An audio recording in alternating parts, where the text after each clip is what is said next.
depend on you to do more reading or something. I thought I already made it into something like, I only covered those important ones. I thought there are a lot more things to say, I tell you. Especially like this one. Can you see? Who would understand this one? This in your subject guide. Who could understand this? I didn't even know anything of this until I teach this in class. This is so complicated.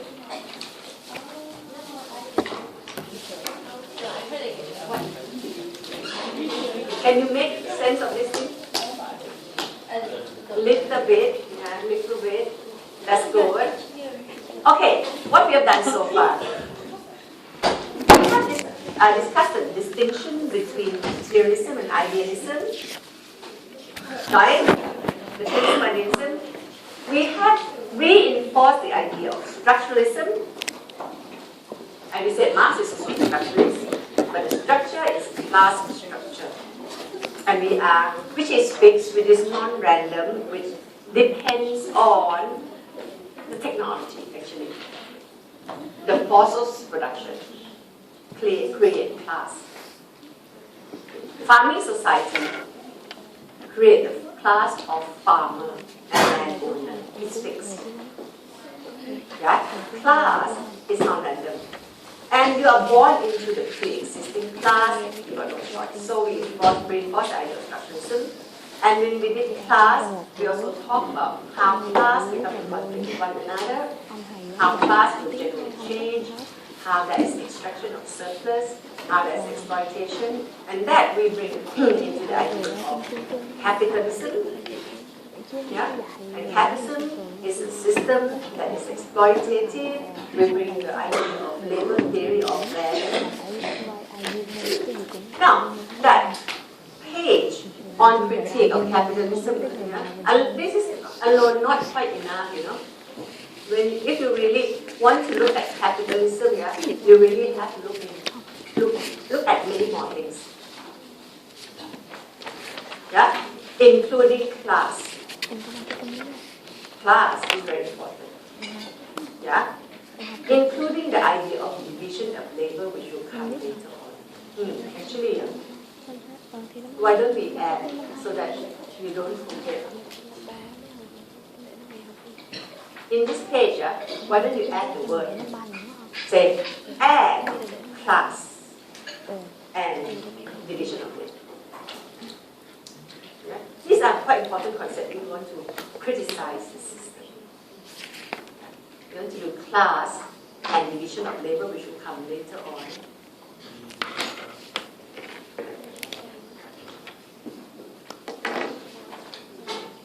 Now, this slide here is about conflict. It's about dialectic that you get from Hegel. So we start by saying, being influenced by Hegel, Marx follow up the idea of dialectic. So you add Hegel in that discussion. Yeah? You see the word dialectic comes from Hegel. Let's have a look at this.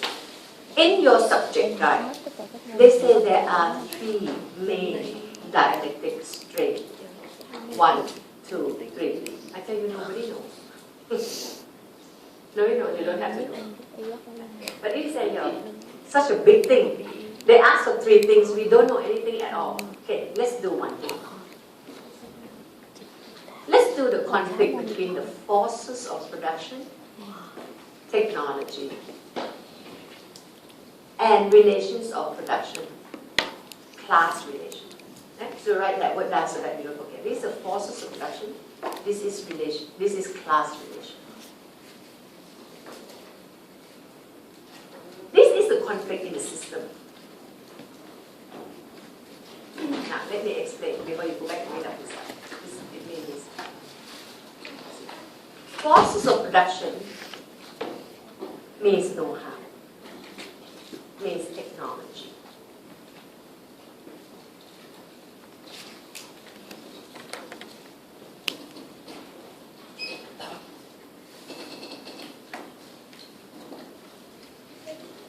Okay. there are two sides here. This side has been explained, implicitly. Let me just go through it one more time. There are two types of diaphragm. Just now, in that diagram, is dialectical materialism. And I said, let's look at strain number 2. We hold this little up first. We have a look at class. Yeah. Just now we talk about class. There's something called class polarization. Like in the feudal system, that's a law that is relationship between them is exploitative. Nothing new. Nothing new. All that we said just now. There will be class conflict due to conflicting class interests. One class owns all, the other owns nothing. The class that owns all extract from the class that owns nothing. Yeah? This is the idea. If you go back and read it, it's about zero sums. We just need to put in that word to confuse you some more. Yeah? There will be class struggle. This one add a little bit. Class would change from class, you and me just the same class, into the class that share common feelings. That is class for itself. Yeah? When shared feelings is being created by members of the class, just to make it simple, we call it class for itself. And then revolution will come. Now, this is an example of change from feudal society to capitalist society. Farming society, farm manufacturing. Last time, there was farming revolution. Yeah, farmers revolution and peasantry revolution. Yeah, and it was symbolized by French Revolution. You want to write down? French Revolution is peasantry revolution. That is the vehicle change from feudal to capitalism. Marx looked at that. And Marx says, all society will experience the same thing. There will be so much exploitation. And subordinate class eventually will come to feel it. The class will change from class in itself to class for itself. Then revolution will But the thing is, you need to pass that. now let's have a look at something more complicated this time. Strain number 2. Yeah? Now, these two types of strain work side by side. Strain number 2 says this. Strain number 2 is the conflict between the forces of production. Force of production, technology, know-how, and relations of production, which is class relations. At the end of feudal society, at the end of farming society, there was mechanization of agricultural process. Instead of using human labor and animal labor, buffalo, you start to have iron buffalo, the tractor. We call them iron buffalo. Tractors. So when we have machines, when we mechanize the agricultural process, you create a lot of surplus. Yeah? In the hunters and gatherers, no surplus, You catch, you have enough to eat, there's no extra. When you introduce machine, you have a lot extra or surplus. What do you do with the surplus? Sell. Yeah? Because you don't need it. Now, it then creates a system called trading. Mercantilism. Trading. And eventually evolved into a manufacturing system. Yeah? So you see, technology progress until the stage where you can mechanize the way you grow food. You have a lot extra. System is changing. When you have extra, you need to trade. Now, it's not about agriculture anymore. Now it's starting to be trading system. What happened in that trading system? Trading system, you need buyers. Manufacturing system, you need laborers. But that system didn't make available buyers or workers. I told you about feudal system last time, yeah? Feudal system, everybody belongs to the Lord. They are the subject of the Lord. They just have to seek permission from the Lord. They are not free laborer.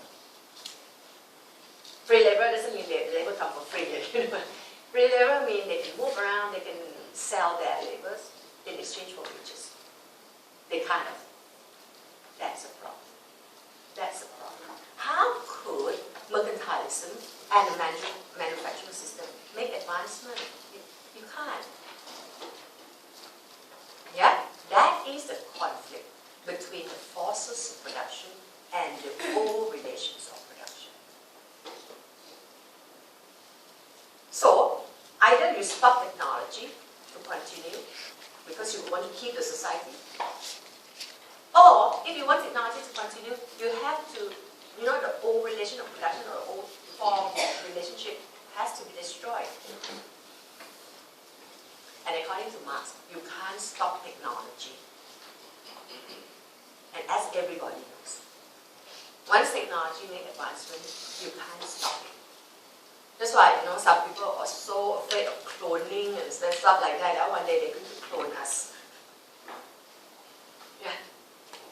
They clone animals, they clone like the sheep, and who knows, one day they may clone us, they may make another Pontifao out of this, by cloning. Once this technology, being created, it make advancement, you can't stop it. Now, Lord, serve relationship, stop it. Eventually, Lord, serve relationship. Yeah, so there will be conflict between new form of production or new forces of production and old relation. Conflict is, now, as technology continues, it's even more, the strain is even more and more intense. And Marx said conflict grows in the womb of the old society, quote unquote. Conflict grows and grows and grows. System under strain. System cannot stand with it, cannot bear itself with it. But system cannot change itself. Unlike the kind of person, system changes itself in an organic process. For the kind of person, system could change itself, just like species evolves itself. But for Marx, system can't change itself. But it bears a lot of tension inside, a lot of strain inside. So you see conflict perspectives there. But do you feel the strain? You don't. You don't feel the strain, but the strain is there, he said. And later, we'll talk about realism. Things that you can't say. Okay, never mind that. That will be started. Or today already, quite bad already. Okay. So, the strain is there, tension is there, the system unbearable. The baby grows 9 months. The baby want to come out. Then he used class theory to explain how to cut it open. There is also class conflict. Okay? While the conflict between the forces of production and the relation of production grow, class conflict grow. At some point, there will be convergence. At some point, maybe time is right, revolution will happen. Who make it happen? The system. Not the person. The system make it that it is necessary that the system has to change to allow the advancement of technology. There will be peasantry revolution. Yeah. People will start fighting. People fight not because they choose to. It's a structural idea, remember that? They don't have choice, They are used by the structure to change the structure. They have no choice. It is the requirement of the structure. Yeah? Because the structure has internal contradiction. And that internal contradiction has two sides. One is contradiction in the three strains just now, and I take out one. Yeah? That's internal contradiction of the system.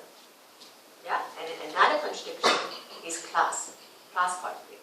These two together create strain in the system that is waiting to be changed. Class revolution will be used as the vehicle for change. Okay? So here it is about dialectic, it is about conflict, it is about change. Yeah? So this is soul change of Marx. Are you okay? Any question?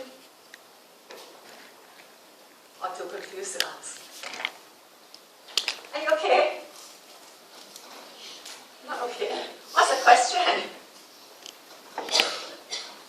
You understand class conflict? You understand dialectical materialism? Okay, alright. Okay, these are explanations. Go back and read one more time. When you go back and read yourself, then you have more time to think through it. Do I go too fast or not? Okay, then you're going to go back and read that yourself. Marx wrote, at a certain stage of development, the forces of production comes into conflict with relations of production. You clear? That's in his own word. In that article that I have uploaded to you. Have you read what is a social facts? No? You didn't read that article? Did you read the four functional imperative of social system under Parsons? No. So you owe me two already, yeah? That's another one on Marxist. No, I have question answer for you to follow, Let it go and do. I tell you, I don't want to threaten you, but if you don't read now, before the exam, you won't have time to read. Before the exam, it is really about revising, not knowing. It's supposed to be revising what you already know, so that now you can come and ask me. I told you want to study smart, right? No? Don't you want to study smart? You are going to give yourself a big, huge mountain if you don't do it now. If you wait till after, you won't have